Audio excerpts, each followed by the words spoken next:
같이 묵도하심으로 오후 예배를 함께 드리겠습니다.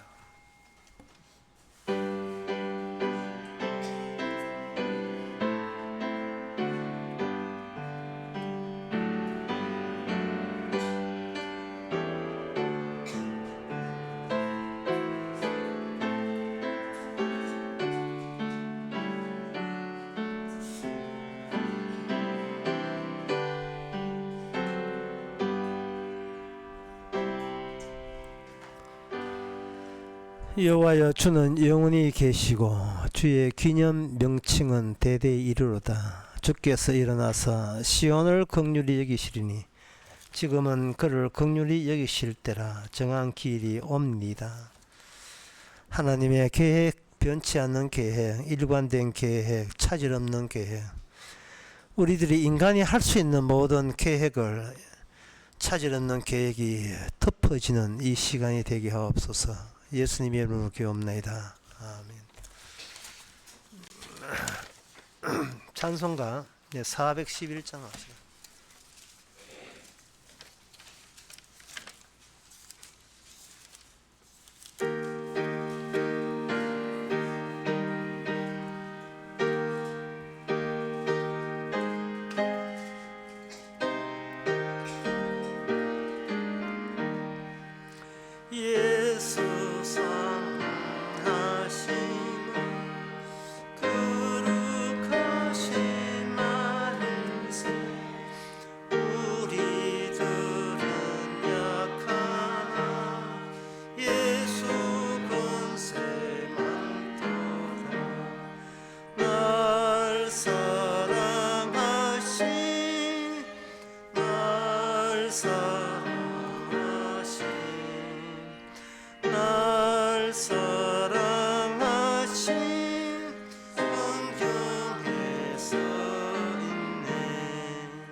세상 사는 동안에 나와 함께 하시고 세상 떠나가는 날 천국까지 가소서.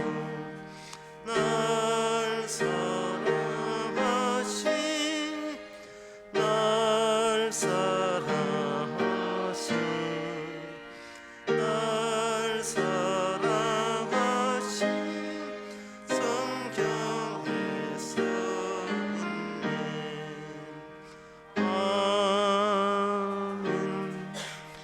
이 시간 우리 한 마음으로 기도하는 시간입니다. 기도 제목은 매사에 나의 모든 생각에 내 생각이 끼어들지 않도록 기도합시다. 비록 우리가 죽는 일이 생기고 어떻게 망하는 일이 생겨서라도 말씀만,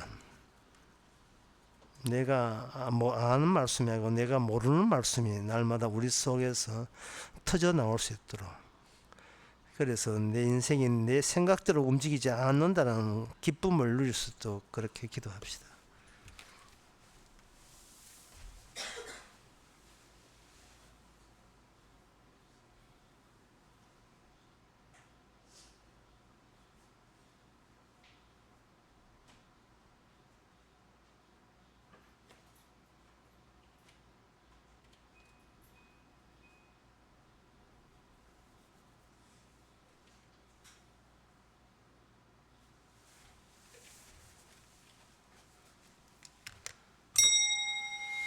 하나님 아버지, 내 생각대로, 내 계획대로, 내 요령대로 인생을 살면 갈 곳은 넓은 길, 지옥에 꽂힐 수밖에 없는 그런 속성을 지니고 태어났음을 저희들이 깨닫게 하여 주시옵소서.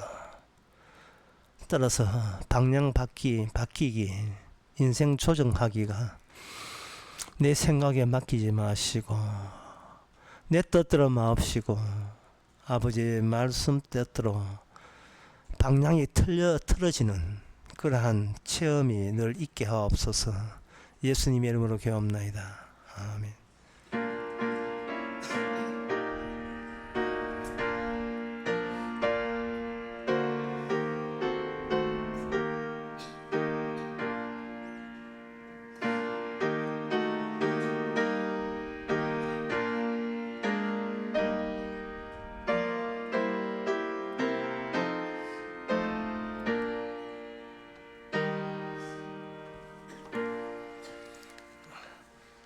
하나님의 말씀은 예레미야 23장 3절에서 6절까지입니다.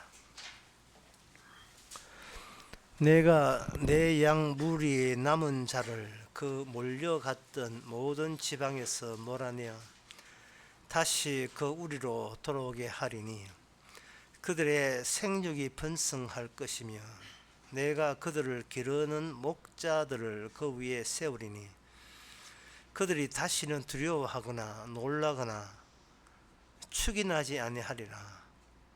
여호와의 말이니라. 나 여호와가 말하노라. 보라, 때가 이르니 내가 다윗에게 한 의로운 가지를 일으킬 것이니라.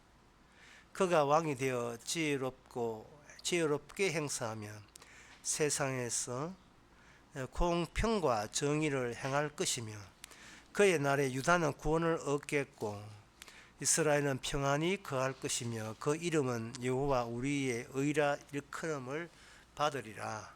아멘.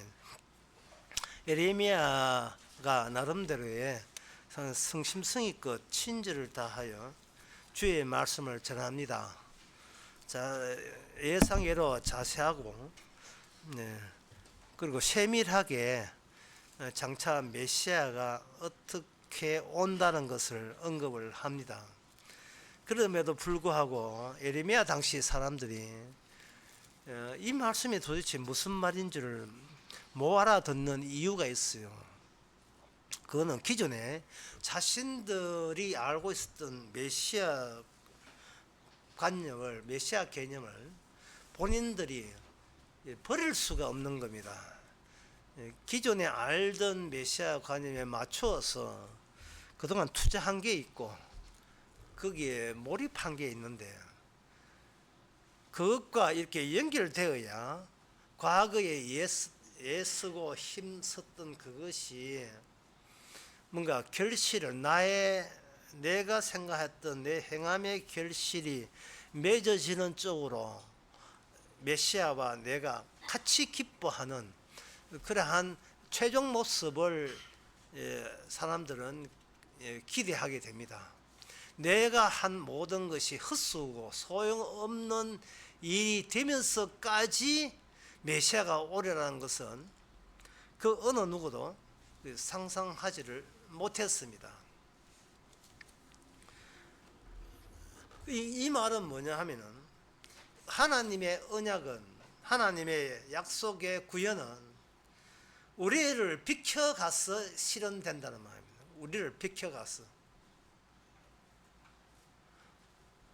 우리가 열심히 하려고 하는데 뒤에서 호출해요. 이리 와, 이리 와, 이리 와. 뭐 하나님 제 마음대로 열심히 하고 있잖아요. 보세요, 얼마나 열심히 합니까? 아니 벌써 다 끝났어. 네 행한 것 말고 주님 행하신 거기에 돌아와서 그것 가지고 항상 기뻐하고 즐거워해야지.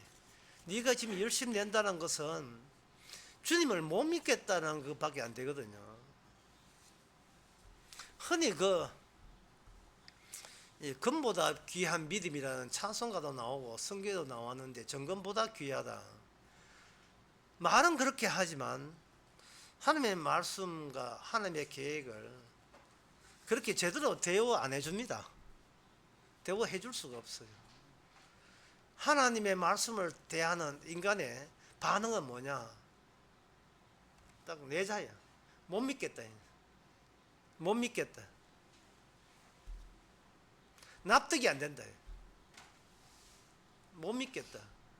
왜 못 믿겠느냐 하면은 하나님이 주시는 말씀 속에는 나의 자체의 소멸을 전제로 해서 예수님 쪽에서 일방적으로 이미 다 치러진 일이에요.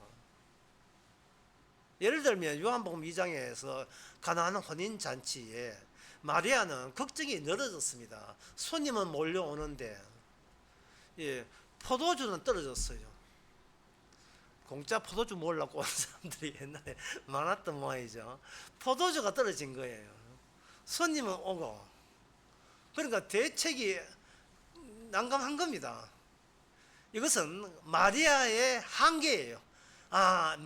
마리아가 란 인간이 내놓을 수 있는 것의 그 한계점, 이것까지는 하지만 그 이상 넘어가는 길은 인간에게 없다는 거. 이게 바로 믿음이잖아요. 이게 믿음이잖아요. 믿음이란 자기 자신의 모든 것을 의심하는 게 믿음이잖아요. 내가 뭘 할 줄 안다고, 내가 뭐 했다고, 이게 믿음이에요. 주님이 찾아오니까 비로소 나는 날마다 나를 의심하는 즐거움이 있어야 된다는 것을 아는 겁니다.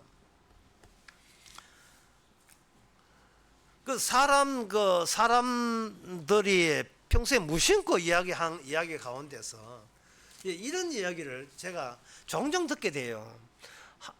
목사님, 하나님은 진화한 게 아니고 하나님께서는 창조하셨지요. 창조했습니다. 그러니까 목사님, 하나님은 진화론은 틀리고 창조론이 맞잖아요. 이렇게 이야기하는 사람이 있어요. 창조론 안 맞아요. 주님은 인간의 창조론 같은 것은 받아주지를 않습니다. 그 창조는 알아서 뭐 할 건데요. 창조론은 인간이 창조를 믿을 만하게 곽을 짰는 게예요. 곽을. 뭐 그냥 어렵게 한 건 뭐 그냥 이래도 잡먹고 저래도 하면 돼. 그냥 밀어버 봅시다. 전도서 그 2장에 보면 2장 15절에 심중에 이르기를 우매자에 당한 것도 나도 당하리니 내가 어찌하여 지혜를 더하였던 것 내가 지금 심중에 이르기를 이것도 헛되다. 우매자보다 지혜가 낫다고 철석같이 믿고 지혜의 지혜, 지식의 지식을 더하고 더했는데 나중에 알고 보니까 이게 내가 끌어모은 이 축적된 지식이 하나님 영광에 아무짝도 소용없다는 사실을 발견한 겁니다.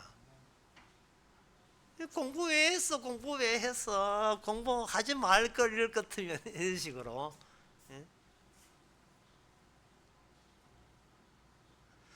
전도서 1장 17절에 보면 16절에 보면 17절에 내가 다시 지혜를 알고자 하며 미친 것과 미련한 것을 알고자 하여 마음을 썼으나 이것도 바람을 잡는 것인 줄을 깨달았도다.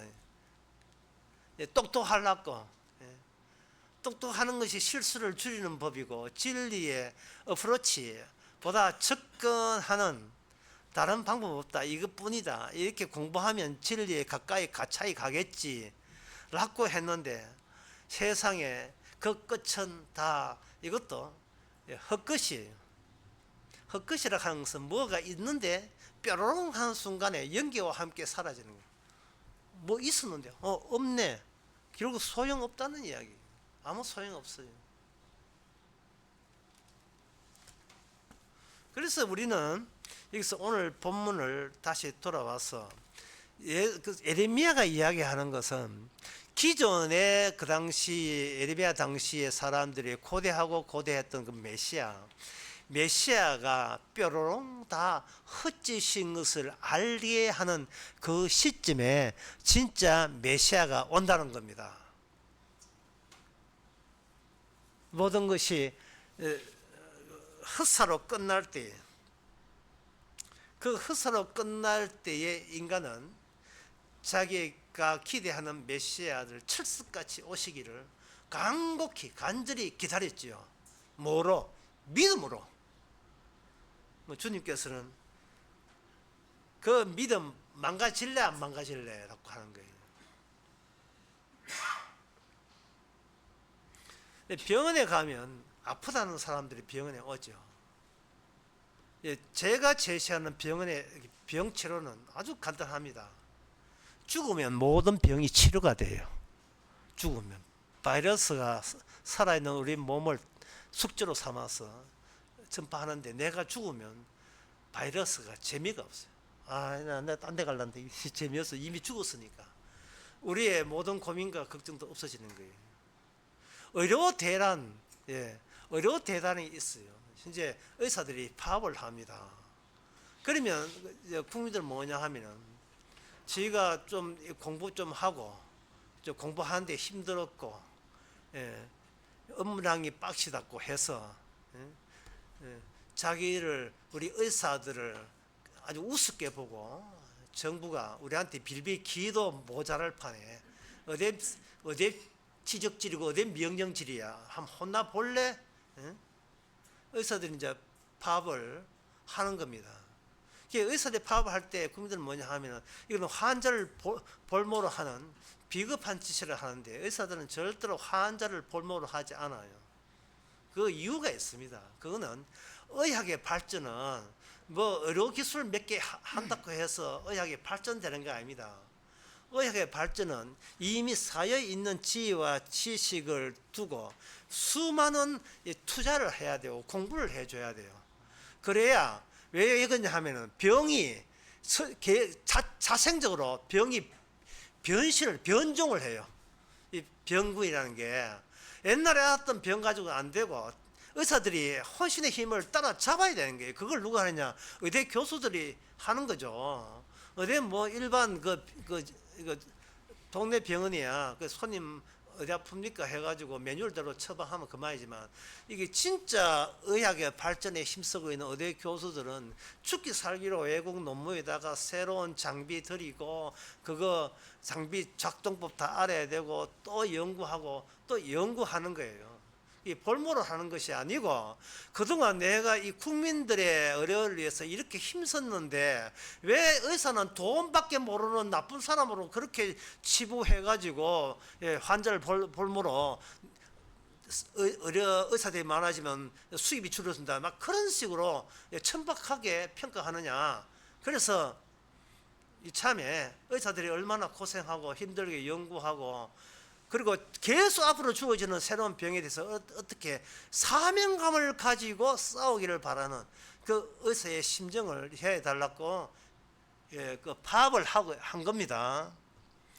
거기에 대해서 이거 뭐 달래도 안 되고 돈 준다 안 되고, 너끼리 그럼 너끼리 현재 숫자 가지고 잘 먹고 잘 살아, 이래야 끝일 것 같은데, 거기에 대해서 국민들의 대처는 어떻게 하면 되느냐? 국민들의 대처는 나라 말도 안 들으니까 어떻게 하면 되느냐? 간단해요. 모든 환자들은 순교하면 돼요. 되게 간단해요. 뭐 아파요, 민간요법 하면 돼요. 어디 뭐 이거 보면 된장 찍어봐라 던나가지고 더 빨리 죽으면 돼요. 그러니까 뭐든지 해결책은 간단합니다. 내가 살아있는 게 진리를 회방하고 있는 거예요. 살아있는 게, 살아있기 때문에 끌려가는 거예요, 마귀한테. 따라서 장차 오실 메시아는 뭐냐 하면은, 그들이 메시아를 고대하고 기대하는 이 모든 것, 그 모든 것에 의해서 죽어버리는 메시아가 오십니다. 죽어버린 메시아가 오시게 되면 어떤 결과가 있느냐 하면은, 그 당시에 그 유대의 제사장이나 선지자나 이런 사람들이, 또는 그 율법학자들이, 우리가 목자고 유대의 백성은 불쌍한 양이다, 우리가 알고 있는 메시아를 그대로 너희에게 가르치면 너희들은 내 말 믿어라. 내 말 믿으면 너희가 장차 메시아 오시면 100% 너희들은 구원받은 양이다. 내 보장할게. 예, 오케이? 납득되지?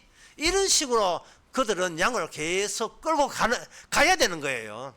끝까지 인간들이 이해될 수 있는 목자. 그러면 왜 여기서 중요한 것은 왜 하나님은 인간들이 어느 누구도 왜 납득이 안 되고 이해 안 되는 그런 메시아, 인간의 지혜가 소용없다는 것이 끝장 훅 하고 바람같이 날아가고 지혜가 없는 데서 드디어 등장하는 그런 메시아를 왜 준비하시는가? 그것은 이렇습니다.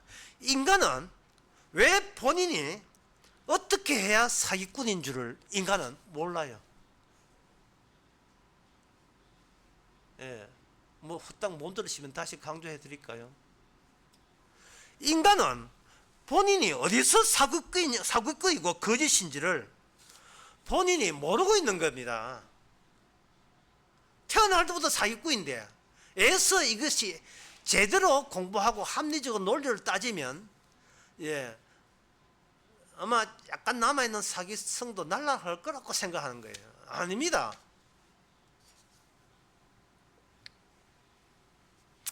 인간이 사기꾼이라는 거 아는 것은 초대받지 않는 타인이 투입돼야 돼요. 초대받지 않는 타인. 그 초대받지 않는 타인이 왔을 때에 대한 반응, 그게 멋진 반응을 누가 보여주는가? 여리고성의 기생 라합이 보여주고 있습니다. 기생 라합은 그 이스라엘 정상권을 어떻게 했느냐 하면은 자기 집안에 숨겨줬지요. 숨겨준 거예요. 이것은 뭐냐 하면은 기생 라합은 이스라엘 정당권을 지켜준 겁니다.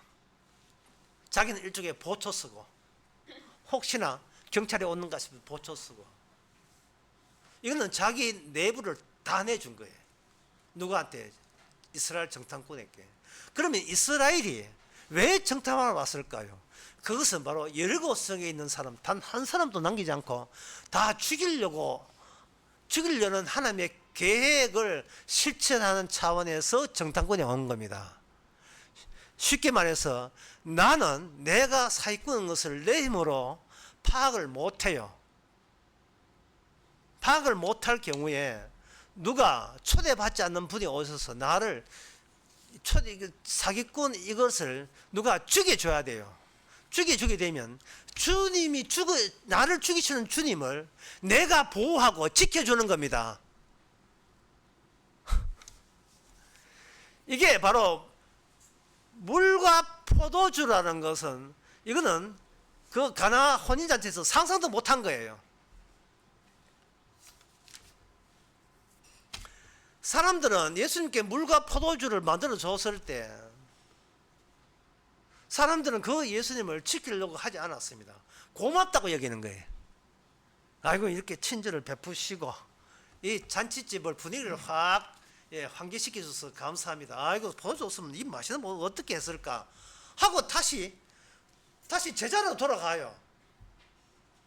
그러니까 뭐냐 하면은 초대받지 않는 주님이 만든 그 포도주와 그들은 뭐가 대조가 되었냐 하면은 기존에 자기들이 예상했던 포도주의 맛과 대조하는 그까지는 갔는데 맛있게 먹고 고맙다 해놓고 그냥 끝났어요.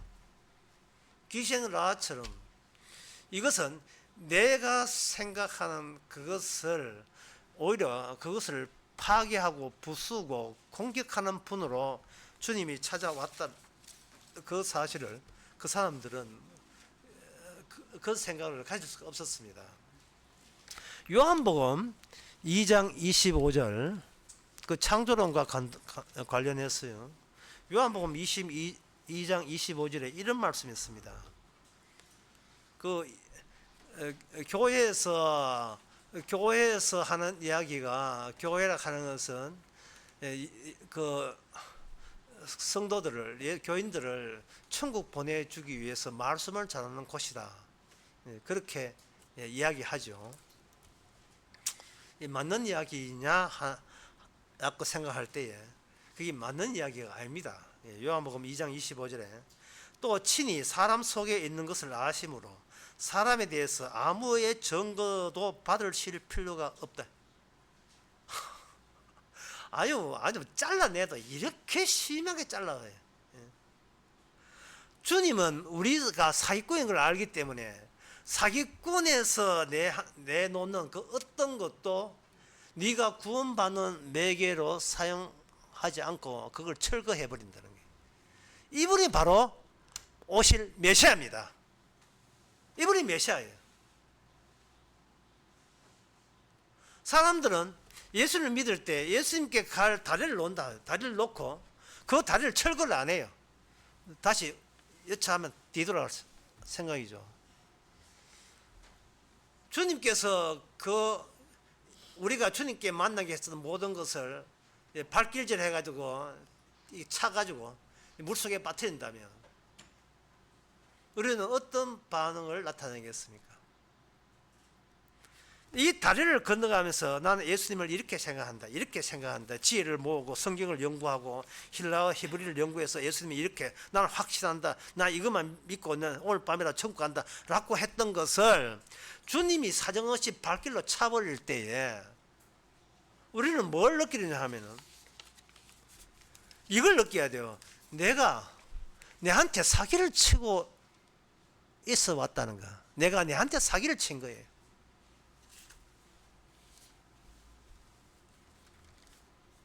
왜 예수 믿으려고 하느냐? 그 다음부터는 주님이 공격해야 돼요. 네가 왜 예수 믿으려고 하느냐? 내가 죽어서 천국 가면 행복해질 것 같았어요 라는 답변을 내놓을 수 있어요. 인간은 자기 행복에서 포기 못하니까. 주님은 이렇게 이야기합니다. 행복이 있는 곳에 불행이 있다면 너 어떻게 할래? 행복이 있는 곳에 반드시 불행이 따라온다면 이게 뭐냐 하면 복이 있는 곳에 반드시 저주가 따라온다면 그 저주를 끊어낼 자신 있어 없어? 못 끊어내죠. 끊어낼 수가 없어요.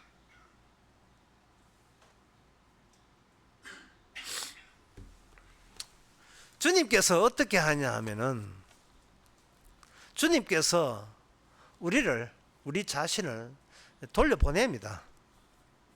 그게 사무엘하 3장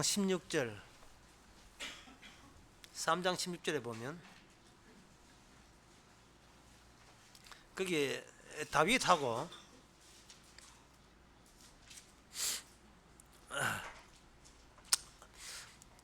아브네이라는 그 장군하고 정치적인 협상을 봐가지고 자기가 기순하겠다. 아브넬은 다윗의 적 사울 편에 있는 사람이에요. 다윗이 기세가 올라가니까 자기가 아주 기순하겠다고 마음을 먹었어요. 그럴 때 다윗은 이 아브넬이 진정으로 사울 왕을 하고 절교했는지를 확인하기 위해서 옛날에 사울 집안에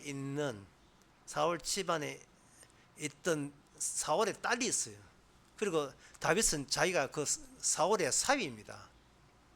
그렇게 해야 일반 사람들에게 내가 사울 집을 박살낸 게 아니고 나도 사울의 집으로서 정통성이 있습니다. 일부 있습니다 하는 것을 백성들에게 전할 수 있는 거예요. 그래서 옛날에 내가 했던 미갈을 데려오너라. 그러니까 아브넬이 그럼 뭐 미갈 데려가지. 어렵지 않고 데려갑니다. 데려가는데 문제는 거기에 미갈 데려올 때 뭔가 같이 뭐 딸려오는 게 있어요.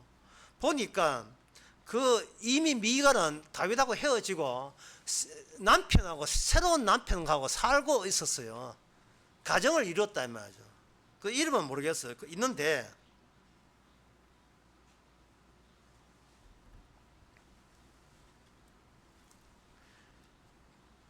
그 남편 이름은 모르겠는데 하여튼 아버지가 발디엘인 모양입니다. 취함에 그 남편이 저와 함께 오면서 막 우는 겁니다. 어디까지 우느냐 하면 바후림까지 울어요. 바후림이 어디냐 하면은 예루살렘의 북서쪽에서 2km, 북서쪽 2km 있는 곳에 바후림이라는 지역이 있어요.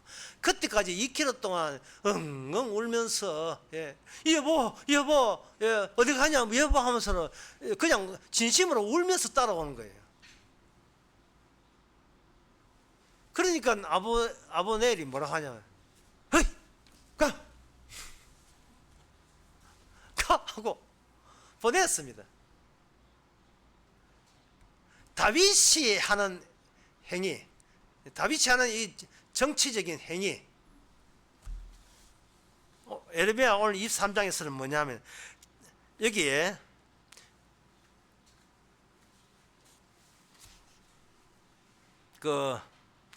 그때 5절에 보면 나 여호와 마누라 보라 때가 이르니 내가 다윗에게 의로운 한 가지가 이를 것이라.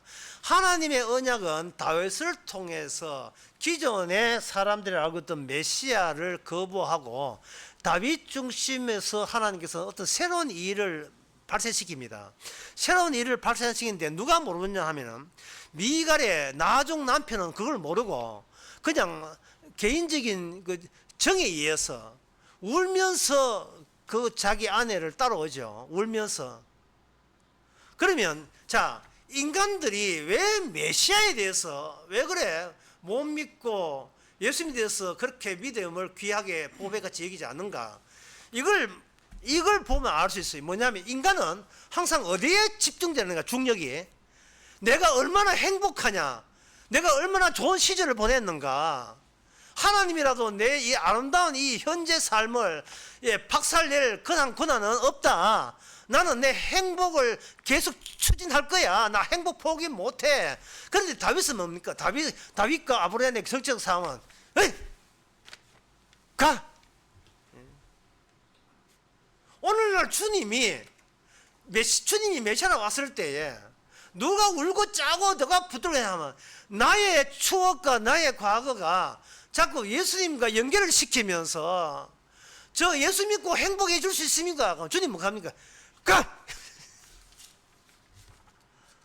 주님의 일인데 네가 거기에 왜 끼느냐 이 말이죠. 끝으로 거기에 관련해서 요한복음 21장에 나옵니다. 21장에 예수님께서 베드로를 찾아와서 오늘 에르미야 말씀과 똑같이 내가 새로운 양을 만들고 새로운 목자를 줄이니라는 그 말씀을 요한복음 21장에서 이루어집니다. 이루어지면서 예수님께서는 베드로를 먼저 3번 찾아오죠. 베드로야 네가 나를 사랑하느냐? 그럴 때 베드로는 이미 자기가 사기꾼인 것을 예수님을 통해서 이미 자기는 알게 된 겁니다. 그래서 예 열심히 하겠습니다 말을 못해요. 주님이 저를 사랑하는 줄 주께서 아십니다.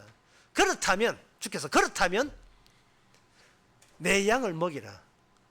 다시 말해서 하나님의 양을 너 베드로의 순수함과 거짓 없는 지혜로 가르치고 양으로 목자가 되는 것은 나는 허용하지 않겠다.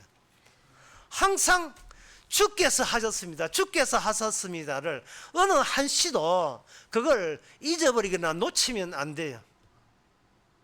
그래서 저 서울강에서 그런 이야기 했습니다. 전도를 하지 않는 방법으로 전도를 하시라. 전도를 하지 않겠다는 결심으로. 왜? 전도를 결심하겠다는 것은 내가 사기성이 다시 하면서 발작을 하는 거예요. 사기성은.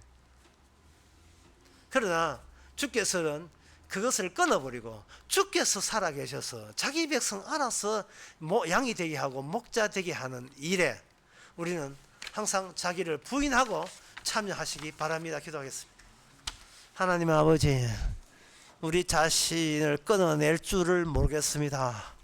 우리는 나름대로 열심히 한다고 성실스럽게 한다고 믿음으로 한다는 그것이 사기인 것을 날마다 주께서 일하시는 가운데 발견케 하옵소서.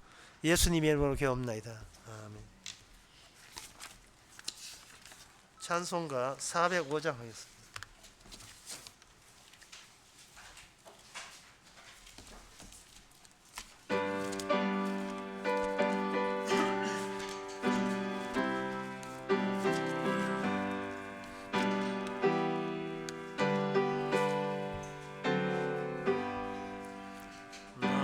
같은 죄인 살리시 주 은혜 놀라와 잃었던 생명 찾았고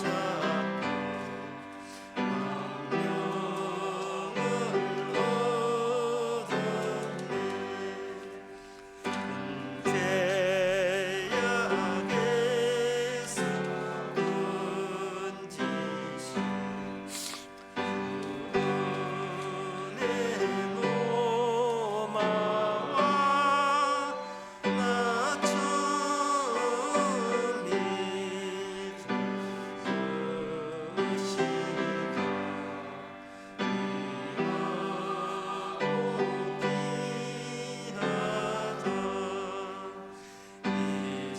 이제껏 내가 삼갔던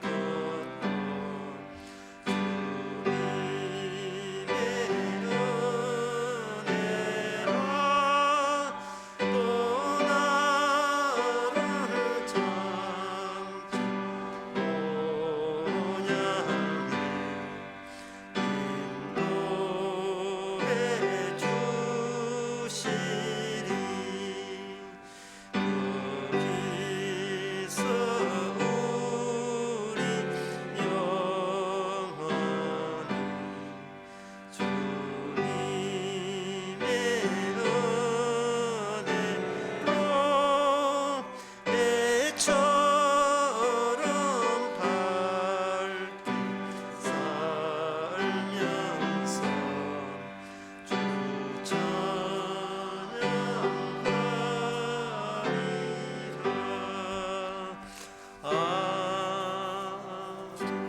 기도합시다.